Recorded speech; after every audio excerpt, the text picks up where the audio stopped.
Because many years ago, decades ago, people came to me and they said, what do you do first? Do you do retirement first, or do I do kids' college first? That's very important. Do I have an emergency fund first? That's really important. I need to get rid of this stupid credit card debt. It's 22%. That's very important. Where do I start? And what we did at the time many years ago was we laid it out, and then we adjusted it a couple times in the early days. We only adjusted it in 25 years. But we laid out what to do first, what to do second, and we call them the baby steps. Because if you want to eat an elephant, you do it a bite at a time. So if you want to get control of your money, you do it a step at a time. Baby step. നിങ്ങളിപ്പോൾ ഈ കണ്ട video ആരുടെയാണ് എന്നുള്ളത് നിങ്ങൾക്ക് അറിയാമോ? അപ്പോൾ ഇത് Dave റാംസിന്റെ video ആണിത്. അപ്പോൾ ഇദ്ദേഹം ഒരു ഫൈനാൻഷ്യൽ ഗുരു ആണ്. അപ്പോൾ ആളുകൾക്ക് എങ്ങനെ സമ്പത്ത് ഉണ്ടാക്കണം, അതുപോലെ തന്നെ എങ്ങനെ നമുക്ക് നമ്മുടെ കടക്കെണിയിൽ നിന്ന് പുറത്തു വരണം എന്നൊക്കെ പഠിപ്പിക്കുന്നുണ്ട് ഇദ്ദേഹം. അപ്പോൾ ഇദ്ദേഹത്തിൻ്റെ ഒരു പ്ലാൻ ഉണ്ട്. 7 ബേബി സ്റ്റെപ്സ് എന്നാണ് ഇത് അറിയപ്പെടുന്നത് തന്നെ. അപ്പോൾ വളരെ സിമ്പിളായിട്ടുള്ള കാര്യങ്ങളാണ്.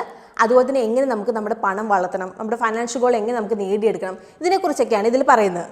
അപ്പോൾ ഇത്രയും പറഞ്ഞപ്പോൾ തന്നെ നിങ്ങൾക്ക് ഈ ഡേവ് റാംസിയുടെ 7 baby steps to financial peace അറിയണമെന്ന് നിങ്ങൾക്ക് തോന്നിയില്ലേ?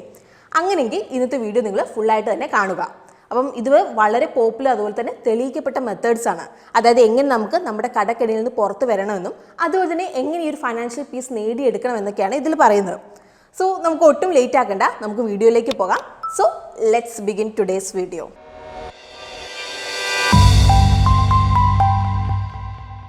ആദ്യം നമുക്ക് ആരാണ് ഈ ഡേവ് റാംസി എന്നുള്ളത് നമുക്ക് പറയാം. അപ്പോൾ റാംസി സൊല്യൂഷൻസിൻ്റെ CEO ആണ് ഡേവ് റാംസി. അപ്പോൾ 1992 തൊട്ട് എങ്ങനെ ആളുകൾക്ക് കടക്കണിയിൽ നിന്ന് പുറത്തു വരാമെന്നും അതുപോലെ തന്നെ അവരുടെ ഡ്രീം ലൈഫ് അവർക്ക് എങ്ങനെ ജീവിക്കാമെന്നും കാണിച്ചു തരുന്ന ഒരു കമ്പനിയാണ് റാംസി സൊല്യൂഷൻസ്. അപ്പോൾ അദ്ദേഹം 8 ബുക്കുകൾ എഴുതിയിട്ടുണ്ട്, എല്ലാം വളരെ പോപ്പുലറാണ്. അപ്പോൾ ദ റാംസി ഷോയിൽ അദ്ദേഹം പണം എങ്ങനെ സ്മാർട്ടായിട്ട് കൈകാര്യം ചെയ്യണം എന്നുള്ളത് നമുക്ക് പറഞ്ഞു തരുന്നുണ്ട്. അതുപോലെ തന്നെ ഒരുപാട് ആളുകൾക്ക് എങ്ങനെ പണം ബെറ്റർ ആയിട്ട് കൈകാര്യം ചെയ്യണം എന്നുള്ളത് മോട്ടിവേറ്റ് ചെയ്യുന്നുണ്ട്.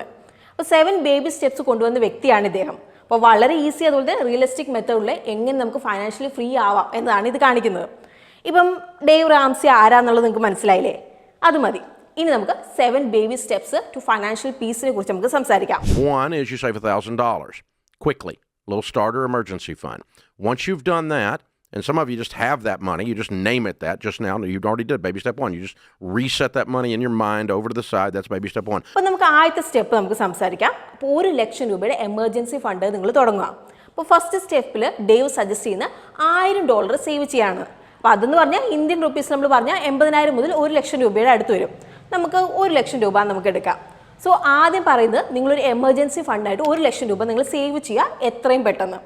സോ ഈ ഒരു എമൗണ്ട് നിങ്ങളുടെ എമർജൻസി ആവശ്യങ്ങൾക്കായിട്ട് ഒരു സെപ്പറേറ്റ് ബാങ്ക് അക്കൗണ്ടിലേക്ക് നിങ്ങൾ മാറ്റുക. സോ എമർജൻസി ഫണ്ടിൽ നിങ്ങൾക്ക് പണം ഉണ്ടെങ്കിൽ നിങ്ങൾക്ക് ടെൻഷൻ അടിക്കേണ്ട ആവശ്യം വരില്ല. ഇനിയിപ്പം നിങ്ങൾക്ക് ആവശ്യത്തിന് പണം ഇല്ലെങ്കിൽ പെട്ടെന്ന് തന്നെ നിങ്ങൾ സേവ് ചെയ്ത് നിങ്ങൾ തുടങ്ങുക. ഇനി നിങ്ങളുടെ വലിയൊരു ക്വസ്റ്റ്യൻ ഇതായിരിക്കും, അതായത് എങ്ങനെ ഇത് നമുക്ക് ചെയ്യാം എന്നുള്ളത്, അല്ലേ? അപ്പോൾ എനിക്കറിയാം പണം സേവ് ചെയ്യുക എന്ന് പറയുന്നത് അത്ര എളുപ്പമുള്ള കാര്യമില്ല, കുറച്ച് ബുദ്ധിമുട്ടുള്ള ഒരു കാര്യം തന്നെയാണ്. പക്ഷെ നമ്മുടെ എമർജൻസി ഫണ്ടായിട്ട് നമ്മൾ സേവ് ചെയ്യാൻ വേണ്ടിയിട്ട് നമുക്ക് വഴികളുണ്ട്.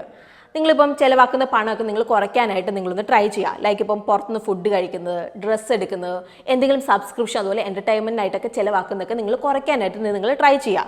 ഇനിയിപ്പം കൂടുതൽ പണം ഉണ്ടാക്കാൻ വേണ്ടിയിട്ട് എക്സ്ട്രാ അവേഴ്സൊക്കെ നിങ്ങൾക്ക് വർക്ക് ചെയ്യാം, അല്ലെങ്കിൽ ഒരു സൈഡ് ജോബൊക്കെ നിങ്ങൾക്ക് ഉണ്ടാക്കിയെടുക്കാം. അപ്പോൾ നിങ്ങൾക്കിപ്പോൾ എന്ത് സ്കില്ലാണുള്ളത് അത് വെച്ച് നിങ്ങൾ എക്സ്ട്രാ ക്യാഷ് നിങ്ങൾ ഉണ്ടാക്കണം. അപ്പോൾ ഇവിടുത്തെ ഒരു മെയിൻ കാര്യം എത്ര നിങ്ങൾക്ക് സേവ് ചെയ്യാവോ അത്രയും നിങ്ങൾ സേവ് ചെയ്യുക. അപ്പോൾ എത്രയും പെട്ടെന്ന് നിങ്ങളുടെ ലക്ഷ്യം നേടിയെടുക്കുക എന്നുള്ളതാണ് ഇവിടുത്തെ കാര്യം. പക്ഷേ എന്തുകൊണ്ടാണ് നിങ്ങൾക്ക് ഒരു എമർജൻസി ഫണ്ട് വേണമെന്ന് പറയുന്നത്?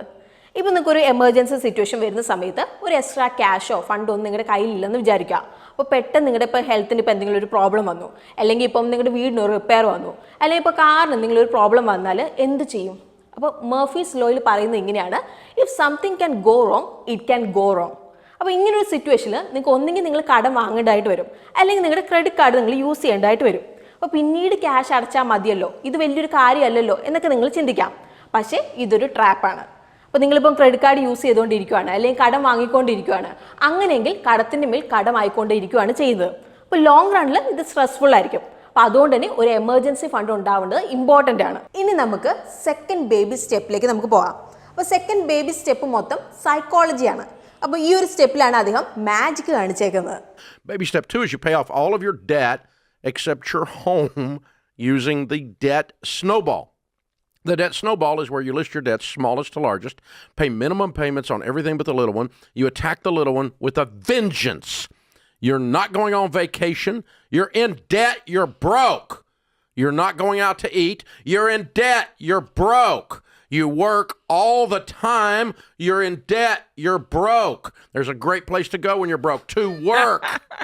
Okay? But the debt snowball. അപ്പോൾ ഡെറ്റ് സ്നോബോൾ മെത്തേഡ് എന്ന് പറഞ്ഞാൽ ഒരു സിമ്പിൾ മെത്തേഡാണ്. അപ്പോൾ നിങ്ങളുടെ എല്ലാ കടങ്ങളും നിങ്ങളൊരു പേപ്പറിലേക്ക് നിങ്ങൾ എഴുതുക, ചെറുതിൽ നിന്ന് വലുതിലേക്ക്. അപ്പോൾ ഇതിൽ നിങ്ങൾക്ക് ഹോം ലോൺ ഉണ്ടെങ്കിൽ അത് ഒഴിവാക്കണം കേട്ടോ. അപ്പോൾ ഇവിടെ നിങ്ങൾ ഇൻട്രസ്റ്റ് റേറ്റ് ഒന്നും നോക്കേണ്ട കാര്യമില്ല. അപ്പോൾ ഇതിൽ നിങ്ങൾക്ക് എല്ലാത്തിലും നിങ്ങളൊരു മിനിമം പേ നിങ്ങൾ ചെയ്യുക. എന്നിട്ട് കുറച്ച് എക്സ്ട്രാ ക്യാഷ് ഇട്ടുകൊണ്ട് ഏറ്റവും ചെറുത് നിങ്ങൾ പേ ഓഫ് ചെയ്ത് തീർക്കുക. അപ്പോൾ ചെറിയൊരു കടം വീട്ടിൽ കഴിഞ്ഞിട്ടുണ്ടെങ്കിൽ അടുത്തതിലേക്ക് നമുക്ക് പോകാം. അങ്ങനെ നിങ്ങൾക്ക് നിങ്ങളുടെ കടം എല്ലാം തീരുന്നവരെ നിങ്ങൾക്ക് ഇത് ചെയ്യാം. അപ്പോൾ മനസ്സിലാക്കാൻ വേണ്ടിയിട്ട് ഞാനൊരു എക്സാമ്പിൾ പറയാം. നിങ്ങൾക്കിപ്പോൾ ഒരു 5 ലോണുകളുണ്ടെന്ന് വിചാരിക്കാം. 10 ലക്ഷത്തിൻ്റെ സ്റ്റുഡൻറ്റ് ലോൺ ഉണ്ട്, 8 ലക്ഷത്തിൻ്റെ കാർ ലോൺ, 3 ലക്ഷത്തിൻ്റെ പേഴ്സണൽ ലോൺ, 75 ലക്ഷത്തിൻ്റെ ഹൗസ് ലോൺ. അപ്പോൾ 1 ലക്ഷം ക്രെഡിറ്റ് കാർഡ് ലോണും ഉണ്ട്. അപ്പോൾ ഈ ഒരു എക്സാമ്പിളിൽ നിങ്ങൾ ക്രെഡിറ്റ് കാർഡ് ബില്ല് ആദ്യം നിങ്ങൾ അടയ്ക്കണം. അതായിരിക്കണം നിങ്ങളുടെ ഇവിടുത്തെ ടാർഗറ്റ്. അപ്പോൾ മിനിമം അടയ്ക്കുന്നതിന് പകരം ക്രെഡിറ്റ് കാർഡ് ബില്ല് നിങ്ങൾ ഫുള്ളായിട്ട് തന്നെ പേ ഓഫ് ചെയ്യാം. അത് അടച്ചു കഴിഞ്ഞാൽ നിങ്ങൾക്ക് അടുത്ത ചെറിയ ലോണിലേക്ക് പോകാം. അപ്പോൾ അതാണ് പേഴ്സണൽ ലോൺ. അപ്പോൾ നിങ്ങളുടെ പേഴ്സണൽ ലോൺ കംപ്ലീറ്റ്ലി നിങ്ങൾ അടയ്ക്കണം. എന്നിട്ട് ബാക്കിയുള്ള ലോണിൻ്റെ എല്ലാം മിനിമം എമൗണ്ട് നിങ്ങൾ അടയ്ക്കണം. അപ്പോൾ പേഴ്സണൽ ലോൺ ഫുൾ പേയ്മെൻറ്റ് ചെയ്ത് കഴിഞ്ഞാൽ നിങ്ങളുടെ സ്റ്റുഡൻറ്റ് ലോണിലേക്ക് നിങ്ങൾക്ക് പോകാം. അങ്ങനെ ഓരോന്നിലേക്കായിട്ട് പോകാം. പക്ഷേ എങ്ങനെയാണ് ഈ ഡെറ്റ് സ്നോബോൾ മെത്തേഡ് ഹെൽപ്പ് ആവുന്നത്? അപ്പോൾ ഈ ഒരു സ്റ്റെപ്പ് ഇമ്പോർട്ടൻ്റ് തന്നെയാണ്. കാരണം കടം എന്ന് പറഞ്ഞാൽ അതൊരു ശല്യം തന്നെയാണ് നമുക്ക്, അല്ലേ? അപ്പോൾ അതുകൊണ്ട് തന്നെ നമുക്ക് ഫൈനാൻഷ്യൽ ഗോൾസ് ഒന്നും നേടിയെടുക്കാൻ വേണ്ടി സാധിക്കില്ല. അപ്പോൾ കടം ഉള്ളപ്പോൾ നമുക്ക് സ്ട്രെസ്സും ആൻസൈറ്റിയും ഒക്കെ ആയിരിക്കും. പക്ഷേ നിങ്ങൾ ഈ ഡെറ്റ് സ്നോബോൾ മെത്തേഡ് ഫോളോ ചെയ്യുകയാണെങ്കിൽ ചെറിയ വിജയങ്ങളാണ് നമ്മളിവിടെ സെറ്റ് ചെയ്തേക്കുന്നത്. അപ്പോൾ അതുകൊണ്ട് തന്നെ നമുക്കിത് പെട്ടെന്ന് നേടിയെടുക്കാൻ വേണ്ടിയിട്ട് സാധിക്കും. അപ്പോൾ ഇങ്ങനെ വരുമ്പോൾ മുന്നോട്ടേക്ക് നമുക്കൊരു മോട്ടിവേഷനൊക്കെ ലഭിക്കും. അപ്പോൾ എല്ലാ കടങ്ങളും മുന്നോട്ടേക്ക് നമുക്ക് അടയ്ക്കാൻ വേണ്ടിയിട്ടൊക്കെ ഇത് സഹായമാകും. സോ ഇത്രയാണ് സെക്കൻഡ് ബേബി സ്റ്റെപ്പിലുള്ളത്. ഇനി നമുക്ക് തേർഡ് സ്റ്റെപ്പിലേക്ക് നമുക്ക് പോകാം. Then we turn off the intensity and we move from intensity to intentionality. അപ്പോൾ തേർഡ് സ്റ്റെപ്പ് എന്താണ്? അപ്പോൾ നിങ്ങളുടെ 3 മുതൽ 6 മാസത്തെ എക്സ്പെൻസ് ഫുള്ളി ഫണ്ടഡ് എമർജൻസി ഫണ്ടിലേക്ക് സേവ് ചെയ്യാം. അപ്പം നിങ്ങളിപ്പോൾ നമ്മുടെ കടങ്ങളൊക്കെ വീട്ടിൽ കഴിഞ്ഞ സമയമാണ്. അപ്പോൾ നമ്മുടെ കയ്യിൽ ഇപ്പോൾ കുറച്ച് എക്സ്ട്രാ ക്യാഷ് ഉണ്ട്. അപ്പോൾ ഡേവ് പറയുന്നത് നിങ്ങൾ ഇൻവെസ്റ്റ് ചെയ്യും മുമ്പ് നിങ്ങളുടെ ഒരു 3 മുതൽ 6 മാസത്തെ എക്സ്പെൻസ് നിങ്ങളൊരു എമർജൻസി ഫണ്ടിലേക്ക് സേവ് ചെയ്യുക. അപ്പോൾ വലിയ എന്തെങ്കിലും എമർജൻസിക്ക് ആയിട്ടാണ് നമ്മൾ സേവ് ചെയ്യുന്നത്. ലൈക്ക് ഇപ്പോൾ എന്തെങ്കിലും സീരിയസ് ആയിട്ട് അസുഖം വരുവാണ്, അല്ലെങ്കിൽ പെട്ടെന്നൊരു ജോലി നഷ്ടപ്പെടുവാണെങ്കിലൊക്കെ നമുക്ക് എടുക്കാനായിട്ടാണ് നമ്മളിത് ഉണ്ടാക്കി വെക്കുന്നത്. അപ്പോൾ ഇങ്ങനൊരു ഫണ്ട് നിങ്ങൾ ഉണ്ടാക്കി വെച്ചാൽ നിങ്ങൾക്ക് വീണ്ടും നിങ്ങളൊരു കടക്കെണിയിലേക്ക് പെട്ടുപോകില്ല. പക്ഷേ ശരിക്കും ആദ്യത്തെ സ്റ്റെപ്പിലും നമ്മൾ ഇത് തന്നെയല്ലേ ചെയ്തത്, അല്ലേ? പക്ഷേ നമ്മൾ ആദ്യത്തെ സ്റ്റെപ്പിൽ ഉണ്ടാക്കി വെച്ച എമർജൻസി ഫണ്ട് കൊണ്ട് നിങ്ങൾക്ക് വലിയ ആവശ്യങ്ങളൊക്കെ ചെയ്യാൻ വേണ്ടി സാധിക്കുമോ? ഇല്ല അല്ലേ? അപ്പോൾ നിങ്ങൾ ഓർക്കുക, നമ്മൾ ആദ്യം 2 സ്റ്റെപ്പ് ചെയ്ത സമയത്ത് നമ്മൾ ഓൾറെഡി കടത്തിലായിരുന്നു ഉണ്ടായിരുന്നത്. അപ്പോൾ അതുകൊണ്ട് തന്നെ നമുക്ക് അധികം സേവ് ചെയ്യാൻ വേണ്ടി സാധിക്കില്ലായിരുന്നു ആ ഒരു സമയത്ത്. സോ ഇത്രയും പെട്ടെന്ന് തന്നെ കടം വീട്ടിയാലേ നമുക്ക് ബാക്ക് ടു ലൈഫിലേക്ക് നമുക്ക് വരാൻ വേണ്ടിയിട്ട് പറ്റുള്ളൂ. സോ കടമൊക്കെ വീട്ടിൽ കഴിഞ്ഞാൽ നമുക്കൊരു ഫുള്ളി ഫണ്ടഡ് എമർജൻസി ഫണ്ടിൽ നമുക്ക് ഫോക്കസ് ചെയ്യാം. ഇനി നമുക്ക് എങ്ങനെ സേവ് ചെയ്യാം ഇതിനായിട്ട് എന്നുള്ളത് നമുക്ക് നോക്കാം. അപ്പോൾ ഫുള്ളി ഫണ്ടഡ് എമർജൻസി ഫണ്ടിലേക്ക് നിങ്ങളുടെ ഒരു 3 മുതൽ 6 മാസത്തെ എക്സ്പെൻസ് നിങ്ങൾ സേവ് ചെയ്യുക. അപ്പോൾ ആദ്യത്തെ സ്റ്റെപ്പിൽ നമ്മൾ ചെയ്ത കാര്യങ്ങളൊക്കെ തന്നെ നിങ്ങൾക്ക് ഇവിടെ ചെയ്യാവുന്നതാണ്. അതായത് ആവശ്യമില്ലാത്ത എക്സ്പെൻസ് ഒക്കെ നിങ്ങൾ കുറയ്ക്കുക. അതുപോലെ തന്നെ എക്സ്ട്രാ ഇൻകം ഉണ്ടാക്കാൻ വേണ്ടിയിട്ട് നിങ്ങൾക്ക് നോക്കാം. അതുപോലെ തന്നെ നമുക്കൊരു ബഡ്ജറ്റ് ഒക്കെ ഉണ്ടാക്കിയിട്ട് നമുക്കത് പ്ലാൻ ചെയ്യാം. അപ്പോൾ ഇത് വളരെ ഇമ്പോർട്ടൻ്റ് ആയിട്ടുള്ള സ്റ്റെപ്പാണ്. കാരണം നമ്മുടെ ലൈഫൊക്കെ നമ്മൾ പ്രതീക്ഷിക്കുന്ന പോലെ പോകണമെന്ന് ഒട്ടും നിർബന്ധമില്ല. അപ്പോൾ അതുകൊണ്ട് തന്നെ എന്തെങ്കിലും ഒരു മോശമായിട്ടുള്ള സിറ്റുവേഷൻ നമ്മുടെ ലൈഫിൽ വന്നാൽ കടം എടുക്കാതെ കാര്യങ്ങൾ നമുക്ക് നടത്താൻ പറ്റണം. അപ്പോൾ ഇങ്ങനെ ഉണ്ടാക്കി വെച്ചിട്ടുണ്ടെങ്കിൽ നമുക്കൊരു സേഫ്റ്റി ഫീലൊക്കെ നമുക്ക് കിട്ടും. അതായത് ഇപ്പോൾ എന്തെങ്കിലും മോശമായിട്ട് നടന്നിട്ടുണ്ടെങ്കിൽ നമുക്ക് കുറച്ച് മാസത്തേക്ക് പിടിച്ചു നിൽക്കാൻ വേണ്ടി സാധിക്കും.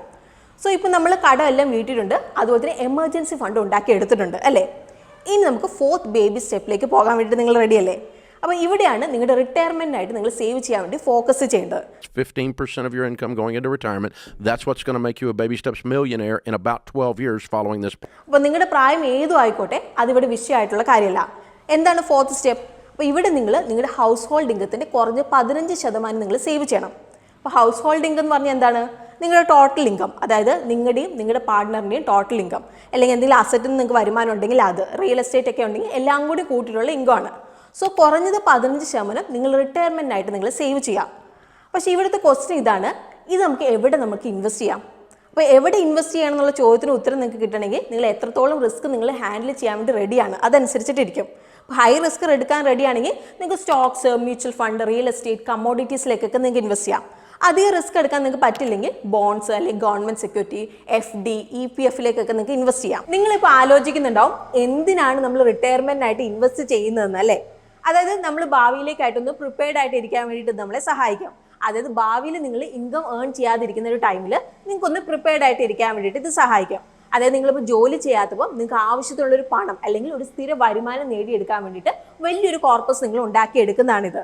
അപ്പം ഇത് നിങ്ങളുടെ ലൈഫ് സ്റ്റൈൽ ഒന്ന് മെയിൻറ്റെയിൻ ചെയ്യാനും നമ്മുടെ സ്വപ്നങ്ങൾ നേടിയെടുക്കാനും ഒക്കെ നമ്മളെ സഹായിക്കുന്ന ഒരു കാര്യമാണ്. ഇനി നമുക്ക് 5th ബേബി സ്റ്റെപ്പ് എന്താണ് എന്നുള്ളത് നമുക്ക് നോക്കാം. Plan. You're going to put money into kids' college if that's applicable and you didn't sell them off. അപ്പോൾ ഇതാണ് നിങ്ങളുടെ മക്കളുടെ കോളേജ് ഫണ്ടായിട്ട് സേവ് ചെയ്യുക എന്നുള്ളതാണ്. അപ്പോൾ നിങ്ങൾക്കറിയുമോ കോളേജ് എഡ്യൂക്കേഷൻ കോസ്റ്റ് ഒക്കെ വളരെ കൂടുതലാണ്. അപ്പോൾ എല്ലാ വർഷവും ഇത് 10% കൂടുമെന്നാണ് പ്രതീക്ഷിക്കുന്നത്. അപ്പോൾ നിങ്ങൾക്ക് ഇപ്പോൾ സ്കൂളിൽ പഠിക്കുന്ന ഒരു കുട്ടിയുണ്ട്, അല്ലെങ്കിൽ കോളേജിലേക്ക് കയറാൻ പോകുന്ന ഒരു കുട്ടിയുണ്ടെങ്കിൽ അവരുടെ ഭാവിക്കായിട്ട് സേവ് ചെയ്യുന്നത് നല്ലൊരു ഐഡിയ ആയിരിക്കും. അപ്പോൾ എത്രയും പെട്ടെന്ന് തന്നെ നിങ്ങളുടെ കുട്ടിയുടെ കോളേജ് എഡ്യൂക്കേഷൻ ആയിട്ട് നിങ്ങൾ സേവ് ചെയ്ത് തുടങ്ങണം എന്നാണ് ഡേവ് പറയുന്നത്.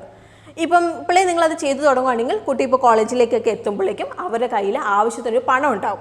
അപ്പോൾ ഇങ്ങനെ നമ്മൾ ചെയ്തിട്ടുണ്ടെങ്കിൽ കോളേജിലേക്കുള്ള ചിലവിനായിട്ട് നമുക്ക് കട എടുക്കേണ്ടതായിട്ട് വരില്ല. അപ്പോൾ ഇങ്ങനെയൊക്കെ നമ്മൾ ചെയ്യേണ്ടി വന്നിട്ടുണ്ടെങ്കിൽ അത് പിന്നീട് അവർക്ക് വലിയൊരു തലവേദനയായിട്ട് തന്നെ മാറും. സോ കുട്ടിയുടെ എഡ്യൂക്കേഷനായിട്ട് നമുക്ക് സേവ് ചെയ്യാം. ആദ്യം നിങ്ങൾ എത്ര സേവ് ചെയ്യണം എന്നുള്ളത് നിങ്ങൾ തീരുമാനിക്കുക.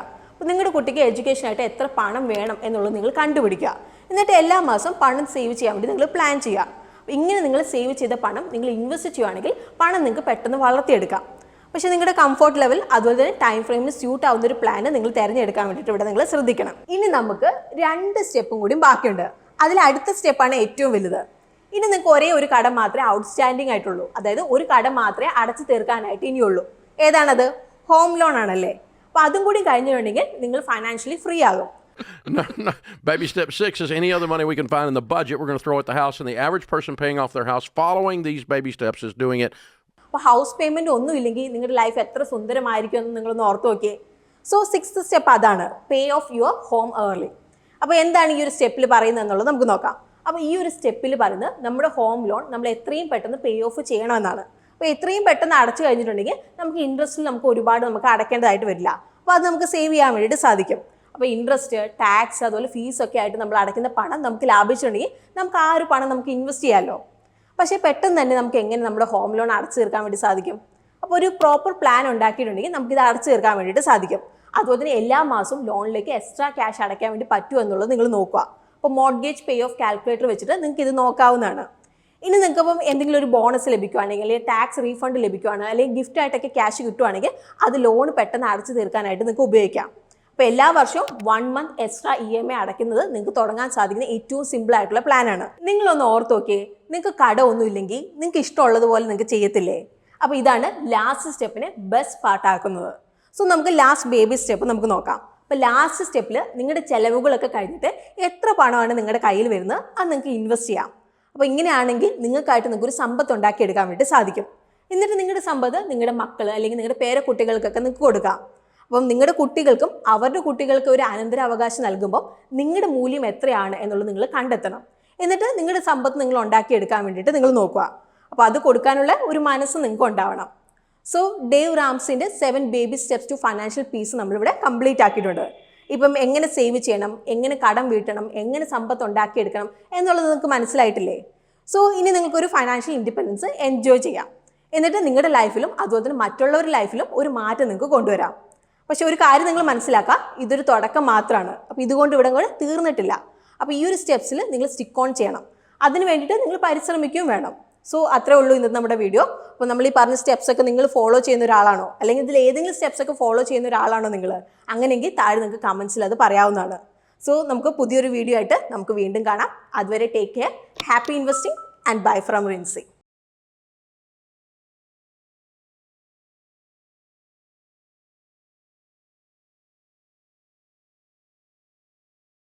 Investment in securities market are subject to market risks. Read all the related documents carefully before investing. Please read the risk disclosure documents carefully before investing in equity shares, derivatives, mutual fund, and or other instruments traded on the stock exchanges.